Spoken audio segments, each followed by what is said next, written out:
শুরুতে অবশ্যই নজর রাখতে হচ্ছে, কারণ ভোট যুদ্ধ শুরু হয়ে গিয়েছে।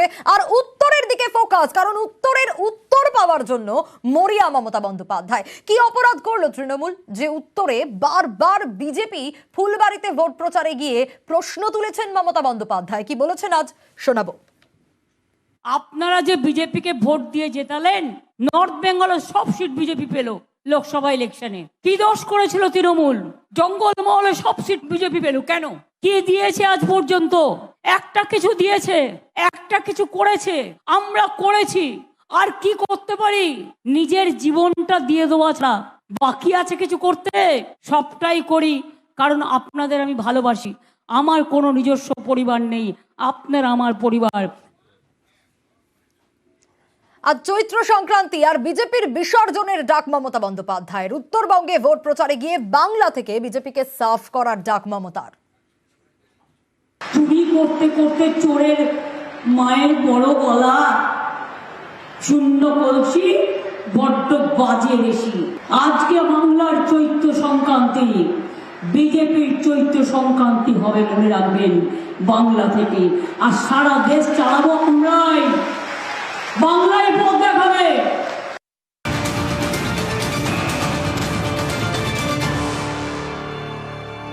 আর উত্তরের উত্তর পেতে জোর লড়াই তৃণমূল বিজেপির। বিশেষ নজর উত্তরবঙ্গের দিকেই। আপনাদের জানিয়ে রাখি, উত্তরের উত্তর পেতে আজ বার্তাও দিয়েছেন মমতা বন্দ্যোপাধ্যায়, বেশ কিছু কথাও বলেছেন এবং আজকের সভামঞ্চে দাঁড়িয়ে যা বলেছেন আপনাদের শোনাচ্ছিলাম। আর উত্তরের উত্তর পাওয়ার জন্য জোর লড়াই টিএমসি বিজেপির। বিশেষ নজর এই উত্তরবঙ্গের দিকেই এবং সেই জন্য মাটি কামড়ে পড়ে রয়েছে তৃণমূল। একদিকে মমতা বন্দ্যোপাধ্যায় প্রচার করছেন, টানা প্রচার, তারই পাশাপাশি অভিষেক বন্দ্যোপাধ্যায় সভা করছেন, রোড শো করছেন, প্রচার করছেন। উত্তরে এক টানা চলছে প্রচার। আমরা নজর রাখার চেষ্টা করব, অবশ্যই এই বিষয় নিয়ে জানার চেষ্টা করব।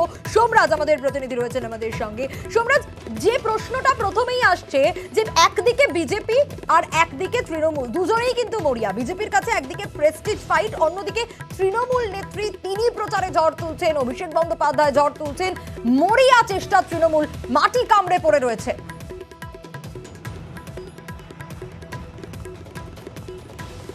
দেখো, অবশ্যই এর উত্তর পেতে গেলে তোমাকে 2019-এর লোকসভা নির্বাচনের ফলাফলের দিকে নজর রাখতেই হবে। কারণ 2019-এর লোকসভার ফলাফলে এই জলপাইগুড়ি, এই আলিপুরদুয়ার, এই কোচবিহার, এই তিনটি লোকসভা আসনের দখল কিন্তু বিজেপির কাছে গিয়েছিল। 2019-এর লোকসভা আসনের ফলাফল যদি দেখা যায় তাহলে লক্ষাধিক ভোটে বিজেপি জয় পেয়েছিল। কিন্তু তারপরে 2 বছর কাটতে না কাটতেই 2021-এর বিধানসভা নির্বাচন আসে।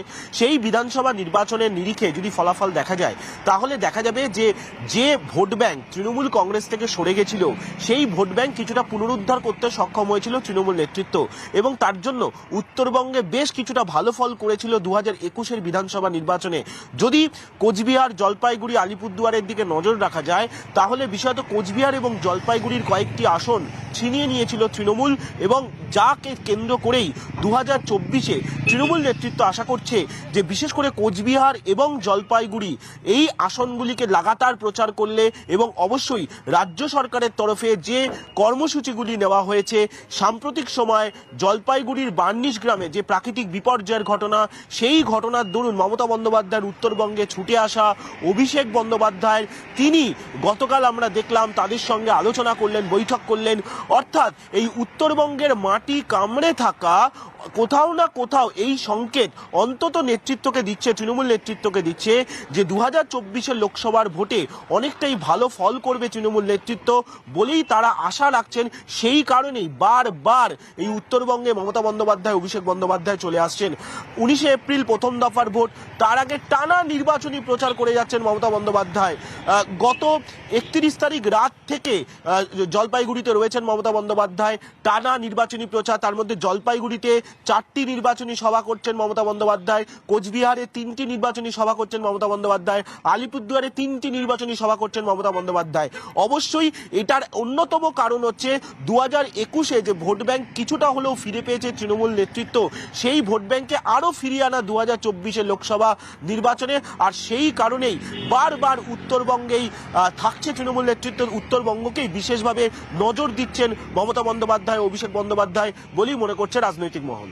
বেশ সোমরাজ। আর ফুলবাড়ির সভা থেকেই ফের কেন্দ্রীয় বঞ্চনা ইস্যুতে সরব মমতা বন্দ্যোপাধ্যায়। 100 দিনের টাকা কেন্দ্র দেয়নি, টাকা দিয়েছে রাজ্য সরকার। ফুলবাড়ির সভা থেকেই ফের মমতা বন্দ্যোপাধ্যায়ের নিশানায় কেন্দ্রীয় সরকার।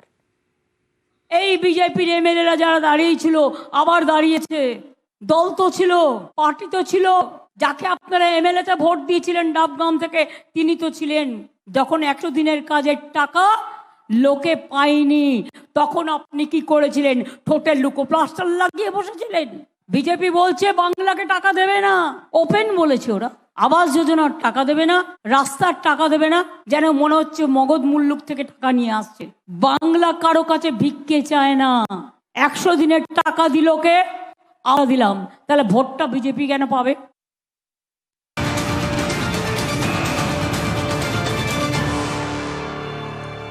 আর সেই উত্তরেই মাটি কামড়ে পড়ে রয়েছেন যেরকম মমতা বন্দ্যোপাধ্যায়, অভিষেক বন্দ্যোপাধ্যায়। কোচবিহারে প্রচারে অভিষেক বন্দ্যোপাধ্যায়, কোচবিহারে সিতাইয়ে রোড শো অভিষেক বন্দ্যোপাধ্যায়ের। সেই উত্তরেই কোচবিহারের সিতাইয়ে রোড শো অভিষেক বন্দ্যোপাধ্যায়ের। সিতাইয়ের দত্তপাড়ায় রোড শো শুরু। কি বলছেন অভিষেক বন্দ্যোপাধ্যায় শোনাবো।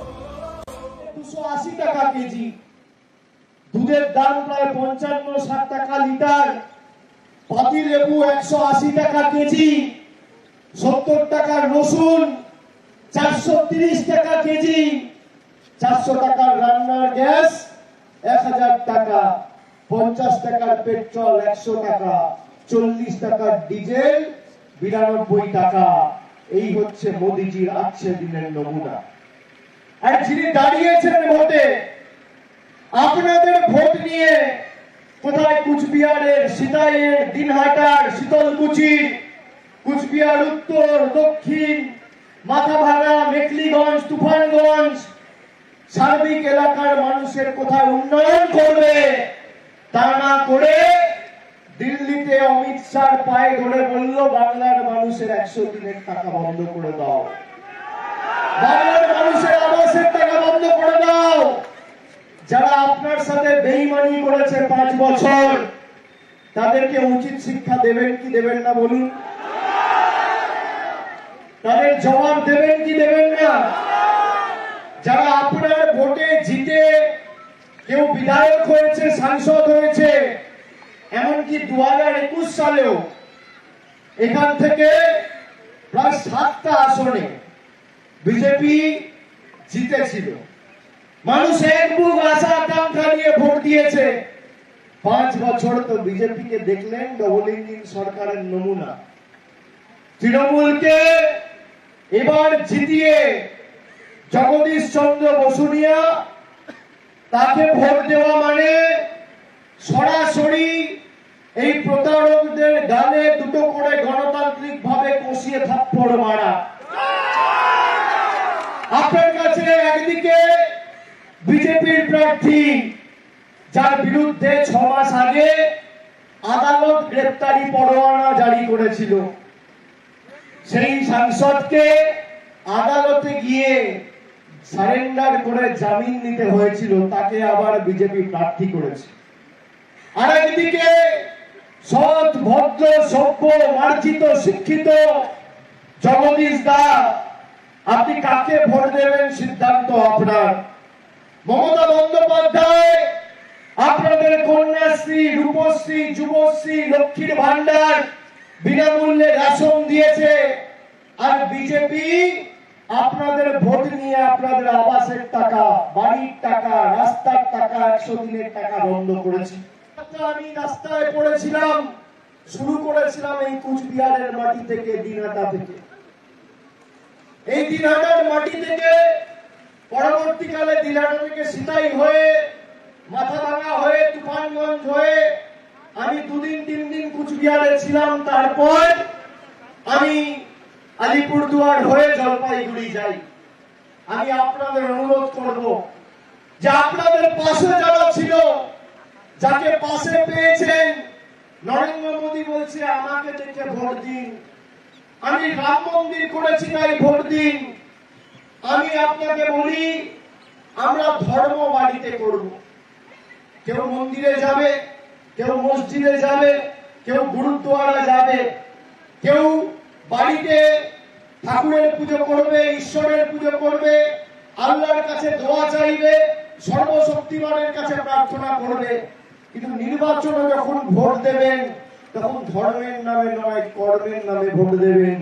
কে কাজ করেছে আর কে মানুষের পাশে ছিল, কে কাজ করেছে আর কে মানুষের পাশে ছিল, কাকে চোখে দেখেছি আর কে প্রতিশ্রুতি পালন করেছে।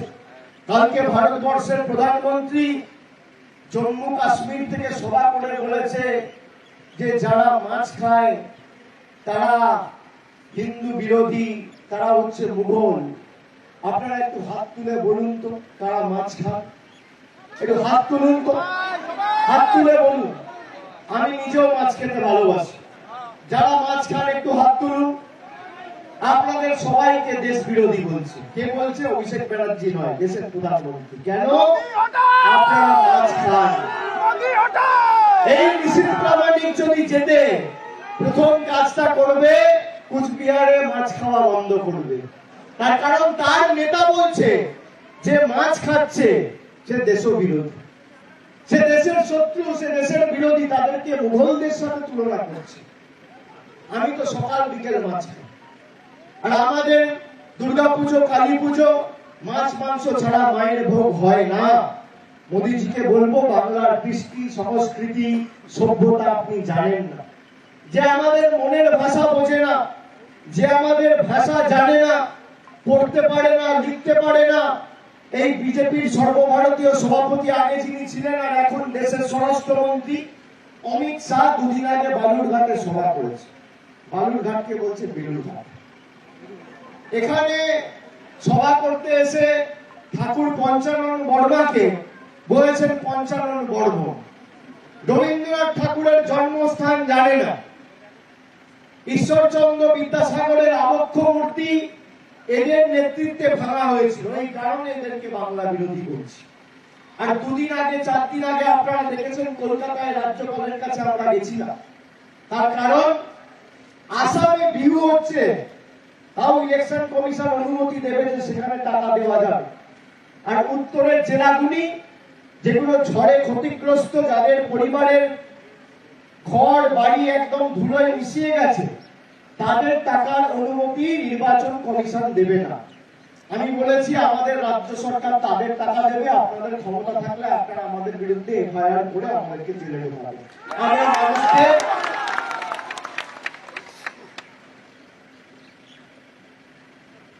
আমরা মানুষকে পরিষেবা দিতে বদ্ধপরিকর, এবং যতদিন আমরা আছি আমরা পরিষেবা দেবো।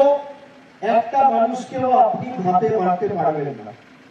মায়েরা শুনুন, দিল্লি যে লক্ষ্মীর ভান্ডার দিচ্ছে আমাদের সরকার, 1 বছরে 25,000 কোটি টাকা খরচা করে 2,12,00,000 মহিলাদের সরাসরি ডাইরেক্ট ব্যাংক ট্রান্সফার করে আমাদের সরকার লক্ষ্মীর ভান্ডার দিচ্ছে। আমাদের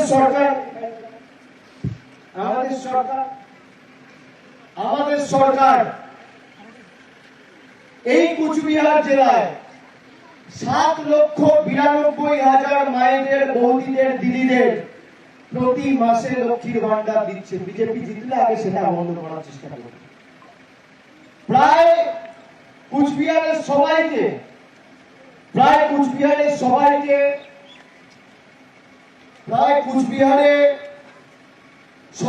30,59,292 জনকে বিনামূল্যে রেশন দিচ্ছে। কে দিচ্ছে? মমতা ব্যানার্জি সরকার দিচ্ছে। কত টাকা খরচা করেছে? বছরে করছে 2,660 কোটি টাকা খরচা। 100 দিনের শ্রমিকরা যারা বঞ্চিত ছিল, 2 বছর ধরে যারা টাকা পায়নি, 4,97,000 শ্রমিককে ফেব্রুয়ারি মাসে তার 2 বছরের বকেয়া পাওনা আমাদের সরকার দিয়েছে। নিশীথ প্রামাণিকদের রাজনৈতিক পিতামহরা মেটায়নি, তাদের দেওয়ার কথা ছিল, দিয়েছে আমাদের সরকার। কেন্দ্রের সরকারের দেওয়ার কথা দিচ্ছে রাজ্যের সরকার। তপশিলি বন্ধু প্রায় 75,000 জন উপকৃত হয়েছে। ঐক্যশ্রী সংখ্যালঘু স্কলারশিপে প্রায় 11,72,000 জন উপকৃত হয়েছে। আমরা কথা দিয়েছিলাম, আমরা কথা রেখেছি। 7,92,000 মহিলা সরাসরি প্রতি মাসে 1,000 টাকা করে লক্ষ্মীর ভান্ডার পাচ্ছে। এবার আমি আপনাদের বলি, আজকে খালি আরেকটা কথা দিয়ে যাচ্ছি। আপনাদের অনেকে রয়েছেন যারা বাড়ির জন্য 5 বছর 6 বছর ধরে আবেদন করেছে। আমরা বারে বারে বলেছি যে বাড়ির টাকা কেন্দ্র আটকে রেখেছে। আমি এই উত্তরের মাটিতে আমি সভা করতে এসে ময়নাগুড়ি থেকে, জলপাইগুড়ি থেকে 14 তারিখ বলেছিলাম যে 2021-এর পরাজয়ের পরে বিজেপি যদি প্রমাণ করতে পারে যে 10 পয়সা বাড়ির জন্য কেন্দ্র থেকে ছেড়েছে, তাহলে আমি রাজনীতি থেকে চিরতরে বিদায় নেব। আজকে প্রায় 1 মাস হতে চলল, 30 দিন হতে চলল, এখনো পর্যন্ত শ্বেতপত্র প্রকাশ করতে পারেনি। 2017-18-তে যে বাড়ির সমীক্ষা হয়েছিল, আবাসের সমীক্ষা, সেই সমীক্ষার টাকা এখনো কেন্দ্র সরকার আটকে রেখেছে। আমি আপনাদের বলছি, এই কুচবিহার থেকে জগদীশ দাকে জেতান। যারা যারা বাড়ির জন্য আবেদন করেছিলেন, কারোর কাছে হাত পাততে হবে না। 31শে ডিসেম্বর এই বছরের মধ্যে বাড়ির প্রথম ইনস্টলমেন্টের টাকা সরাসরি আপনার ব্যাংকে অ্যাকাউন্টে চলে যাবে।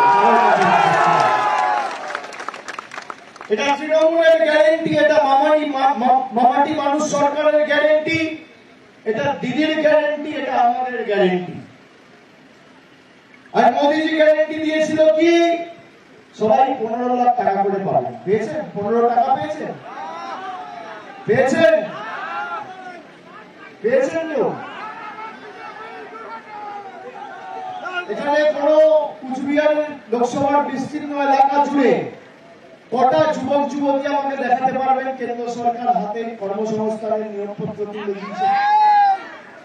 বলেছিল কালো টাকা আমরা ধ্বংস করব, নোটবন্দি করে আপনারা গরিব মানুষেরা লাইনে দাঁড়িয়ে হাতে 2,000 4,000 টাকা নিয়ে আপনারা নোটবন্দি লাইনে দাঁড়িয়েছিলেন গরমে। আমরা সবাই চেয়েছিলাম কালো টাকা ধ্বংস হোক, গরিব মানুষের চোখের জল ফেলে দেওয়া। 160 জন মারা গেছে খালি নোটবন্দিতে টাকা পাল্টাতে গিয়ে, দাঁড়িয়ে রোদে, সানস্ট্রোক, হিটস্ট্রোক, হার্ট অ্যাটাক, 140 না 160 জন মারা গেছে।